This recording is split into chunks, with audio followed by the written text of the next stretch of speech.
hindi pa tapos, no? O karon na ko na init ko, no? Mamaya na lang daw kasi mainit. Ayan, no? Ayos na ayos. Siya si Gab Bisera, nagmula sa Negros Occidental. Layunin ay tumulong sa mga nahihirapan karamihan. Kasikap, andito tayo ngayon, no, sa lugar ni Tatay Jose para titingnan yung pinagawa nating bubong. At samahan nyo ako at i-update ko po kayo. Ayan.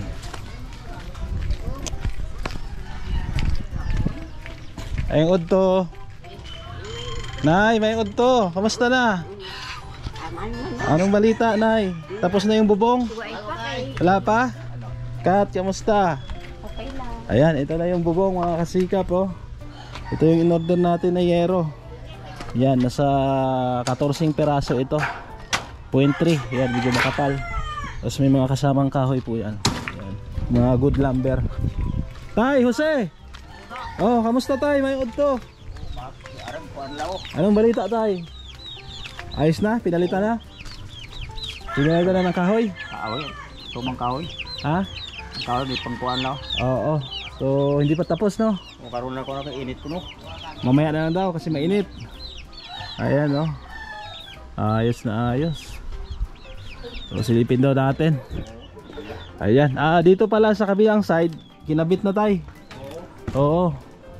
Dito, kinabit na. Ayan. Tapos dito na lang sa kabilang side na to. Oh, siguro, Tay, matatapos nila ngayon to. No? Oo. Ayos, at least di na matutuluan si Tatay ng ano, ng ulan. Tapos itong kawayan sa Tay, Kawayan na lang. magpabili tayo ng kawayan, ha? Kawayan lang. Ikaw na bahala magpagawa. Oo, diyo. Kawayan na niyo. Kira. Ayan si Tatay, oh, mayroon siyang baul, kaban. Ayan, merong ano ito. Merong ginto ito, may gold. Ay, hindi ano yan, hindi box ng hapon yan. Hindi. Gawa mo lang yan. Ha? Ikaw lang gahimo. Kadlaw si Tatay. Ayos pala at ano, Tay? Salamat po kung mga panatupan, Ha? Salamat po sa mo kag sa Ate Bet, no? o Ate Bet. Ayan, hindi lang yan, Tay, dahil sabi ni Ate Bet, samahan daw kita magpa-check up sa Martes. O Martes. Ha? Martes, ha? Martes. Susunduin kita dito. Oo. Ma-chat na lang ako kay Catherine. Ba't gagod rin ito? Pero mayo niya, kakuha lang bulong. Ha? Kakuha lang bulong, kag pagtulog ko bla. O, pag naresitahan ka ng gamot, Tay, Oo na. gagaling yan. Oo, galing din. Oo. Kulang lang sa gamot yan. Tsaka ano, Tay, Oo, pasalamat. pahinga, no? Pasalamat ko sa inyo, Gid. Na natupan niyo. Balay, kaya kung ako lang, Hindi kaya, no? hindi kaya. Tapos pag bakante ako, Tay, Ulas kaon. samahan kita doon sa ano, yung pinagprendahan mo ng ATM mo. Oo. Oh, yung bangko mo. Oo. Kasi mga kasikap, itong si Tatay Jose, sa hirap ng buhay noon, naisangla niya po yung kanyang ano, ATM doon sa pension niya. Ano, Tay, bakit nasangla mo? May sakit ka noon? Oo, pagkakuha ko. Ha? Pagpustid din sa banog mo. Nagkasakit. Oo. Tapos nasangla mo, wala kang pera noon. Huwag, hindi ko panihi. Lambot ko Okay. sa gustilo man. Sa bato? Oo. May sakit ka sa bato Pero na ang yan? kuhan to, pusted. Pero okay na ngayon. Okay na. Samahan ka namin doon kasi mga kasikap, 2 years na daw ni Tatay nasasangla yung kanyang pension. Hindi pa natapos. Ang sangla niya doon 30,000. Tapos nabanggit sa akin ni Catherine na parang hindi daw nagbabawas yung ano, yung utang. Samantalang buwan-buwan naman daw naghuhulog. Tulog. Oo. Kung hawid, dawid mo. Oh, maganda yan na follow up natin. Baka niluloko lang siya nung pinagsanglaan niya. 2 years na po ang hulog niya doon. 2,200 isang buwan nagbabawas. Pero bakit hindi natatapos? Kung tutuusin, sa loob ng 2 years tapos na yung 30,000, di ba? Pero ang pagkakalam ko may interest yan, Tay. So ipaano natin, ipasuma natin, patotal, ha? Pag bakante ako. Nay, kamusta ka, Nay? Ayos lang? Ayos lang. Anong ulam niyo si Tatay ngayong tanghalian? Isda. Isda lang? Anong klaseng isda? Iho? Ambot, hindi ko sila kabalo ko. Ayan, si Nanay Julieta. sabi mo, magtanaw ko na, purtigid ang pagpasalamat ko kay David kag sa imo. Si Ate Beth, no? Nanging kaluyan nyo man kami, na kung wala ka mo, wala din kami guro makakuha sa ano sa balay. Una nga, sabihin ko, purtigid ang pagpasalamat ko sa inyo. Oo. Magkano ba yung kawayan, tay? Na... Barato lang kawayan ah. Ha? Barato lang. Barato lang kawayan? So ikaw daw bahala magpa ano dyan? Huwag mo na ni. Kubo na. Dito, berha. O bira-biraan. Bibigyan na lang kita ng pambili mo ng kawayan pag natapos tong bubong, ha? Ikaw na bahala. Kawayan na mo guys, hindi ko man ng bugnaw. Oo. Kawayan dito yung berha, mga kasikap, yung pinaka ano niya. Dingding niya dito. Yan. Tulad po nito. Ito. Yan, ito. So medyo ano na rin, medyo marupok na rin yung bahay ni tatay, pero wala talaga silang kakayanan eh. Magpagawa ng bahay kasi magkano lang naman yung sinusunod ni tatay sa kampo. Tapos naisangla pa yung kanyang pensyon. 'Di ba? Kaya nga nabanggit ko na gusto kong samahan ito doon sa pinagsanglaan kasi parang ang tagal-tagal na sangla, 2 years na, hindi pa rin natatapos. Nasa 30,000 nung naman yata yung sangla niya. 'Di ba? Kung 2,200 monthly sa loob ng 2 years, sobra-sobra na siguro sa 30,000 yun. 'Di ba? So yun yung ano natin tayo, i-follow up natin, no? Klaruhin natin doon sa pinagsalaan mo. Ha? O sige, huwag kang mag-alala at magsama ako ng mabigat na mathematician, no? Yung magaling sa computation, ha? O huwag ka nang mag-alala. Yung sakit ng ulo mo, sakit ng tuhod mo, ayusin natin lahat yan, ha? Para mawala yung stress mo, Tatay Jose. Ha? Oo, pasalamatan ko na Ate Beth kasi sa imo. Itong dumating sa inyo ngayon, blessing sa Panginoon, no? Oo. Anong masabi mo kay Ate Beth?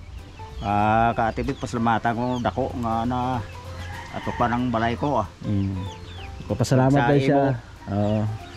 Papasalamat daw siya, Ate Beth, na sa pamamagitan niyo po nabubungan yung kanyang bahay. Ayan po, yung kalahati na lang. Tapos yung plansa tay, kasya naman yan, no? Kasya naman. Kasya na. Oo. Ilan silang gumawa? Dalawa? Isa lang? Kuwan sila? Tatlo? Tatlo sila. Apat din sila eh. Apat sila. Oo, kumpleto man to sila kay. Pero siguro na ilagay man tapos yung tapusan ito pa. Kasi Ate Beth, pinapakyaw ko na ito, yung pagkakabit ng bubong, tapos yung pagbaklas ng kahoy. Bayad na, nasa 2,000 po ang bayad natin. Tapos sa materyales, nasa 8,000 plus. So nasa 10,000 mahigit, no? 10,000 mahigit yung binayaran natin lahat. Ano tayo nangyayari tayo? Kalapilas na niyo, wala tawag na itong isa kay Drio. Bakit na pilas? Sagay na burahaw sa kuwan, sa Gabok. Nabulasot. O bulasot, tinakawit sa Ksen, Adre. Tatlo gito, itong panday gito, di ba sa telo kay? Maliit, malaki. Ang gamay maliit lang. Malayo sa bituka, maliit. Malayo sa tinay. Malayo ano. Ayan, so tapos sila ko hinahinay ko mong lapakan na tong sa babaw. Oo, hinahinay lang kay medyo gabok na. Gabok. Medyo marupok na kasi yung kahoy ni tatay. So kailangan yung mag-ingat, no, sa pagkakabit. Ayan. So yung part na yan, yung malaki, medyo bulok na rin kasi. So ito yung inuna natin, yung tinutulugan nila ni nanay tsaka ni Tatay Jose. So, kasi dito sila natutulog. Ayan, itong bahay na to sa kanilang anak, no? Ayan, ito. Umagad, yung tawag doon. Parang hipag ba sa Tagalog? Sige ha, at planuhin natin yung check up mo sa Martes. Mga umaga ha. Tapos sa mga susunod na araw, ipasuman natin yung utang mo, ha? Para makuha mo na yung yung ATM mo. Baka tapos na yun, pinagluloko ka lang pinagsanlaan mo, 'di ba? Yan ang hirap, mga kasikap eh. Hawid-hawid. Yan mahirap sa mga nagsasala. Tapos medyo may edad na, walang masyadong kaalaman, no, about sa mga ganyang bagay. Naluloko sila, no? Buwan-buwan na binabawas sa kanila yung kanilang pension, hindi naman nagbabawas doon sa utang, no, na kinukuha nila. Kaya yun ang nakakalungkot. So sige tayo ha, mag-pray lang tayo ha sa Diyos na maayos tong problema mo. Pag naayos na lahat to, masarap na yung tulog mo tay. Ha? Na. Oh, ikaw na Julieta, nakakatulog ka ba nang maayos na Maayo naman gol pagtulog namon kung kaluyan lang sa Ginoo nga natapos na. Oo. Ay portigid ang pagpasalamat namon kay David kag sa imo na. Basta magbigay ako ng pambili nyo ng kawayan para may pang kayo. Pang tawag dito, pang sahig tay ha. O kasi may butas na yung kawayan mo doon ay. Tapos dito rin. Oo. Sabihin mo sa akin ha kung ilang kawayan ha. Kawayan. I-estimate mo para mabayaran natin. Tatay, ikaw na bahala magpakabit. Marunong ka bang magkabit? Kabalo ka tay? Oo, kabalo si tatay. Pero unahin muna natin yung check up mo. Ha? Check up para pagsik, ha? Bibigyan kita ng magaling na doktor doon. Si Dr. Wakwak tay.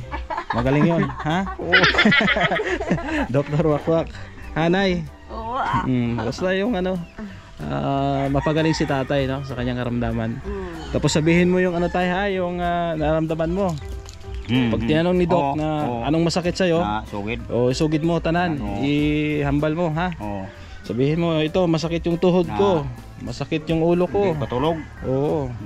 Masakit yung bulsa ko, sabihin mo ganun. Kasi walang pera. Ganun. Baka bibigyan ka ng kwarta ni Doc tay. Ha?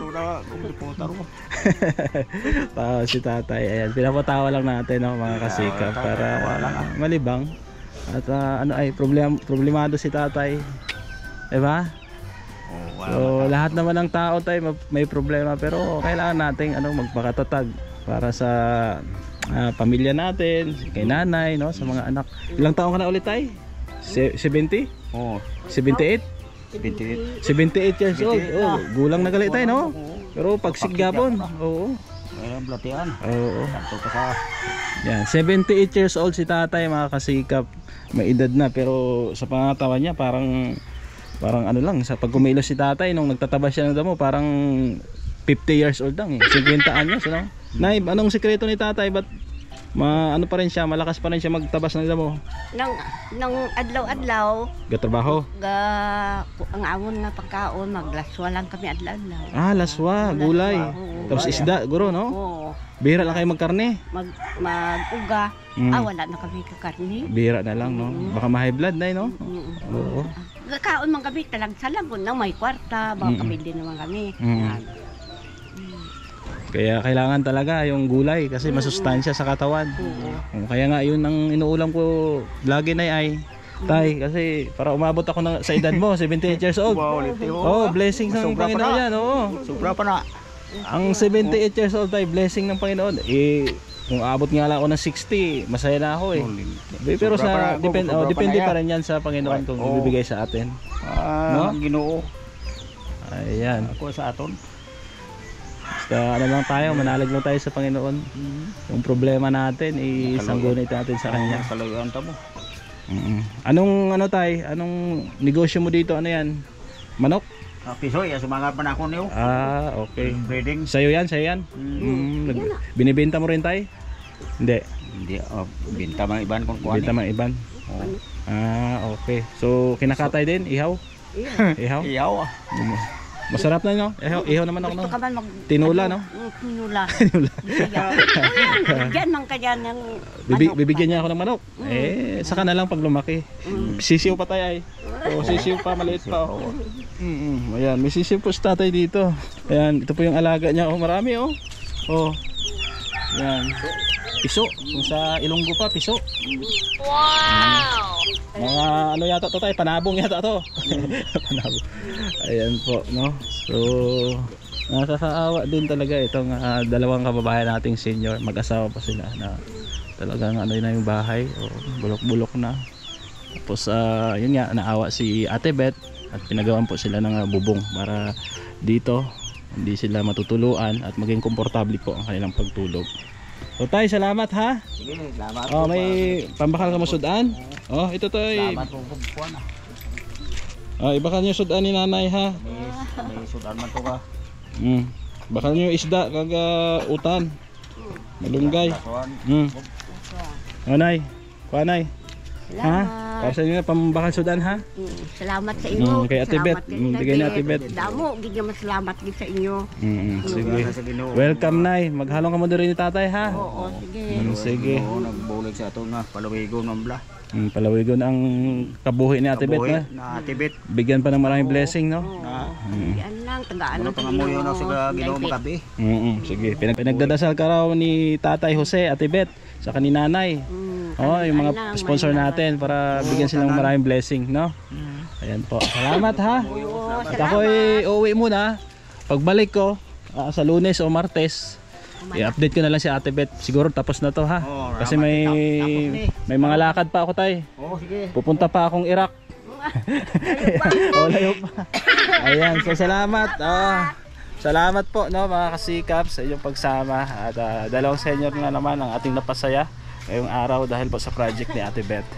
At lubos po tayo nagpapasalamat sa kanya. Syempre sa ating mga sponsor na talagang andyan lagi no, nakasuporta sa ating programa. Shout out kay Tita Mila Ilis, Tita Nora Arsadon, Ma'am Linang Spain, Ma'am Marisa Agdan, Ma'am Beng, Ma'am Ruth Bates, and kay Ma'am Rosie Pabayra, kay Tita C, kay Tita Maricor. Salamat po. Syempre sa ating mga kasamahang charity vlogger dito sa Negros. Andiyan si RB Pastrana Channel, Gumadlas Vlog, Kalingap Bell TV Hong Kong, Roth Base Mix Vlog, Rocky Mix TV, Well Fuentes, Renan Mix TV Vlog. Syempre supportahan nyo rin si Kuya Bal Santos Matubang dyan po sa Bicol. At sa inyong lingkod, Gio Becerra. Salamat sa pagsama at God bless po sa ating lahat. Bye bye.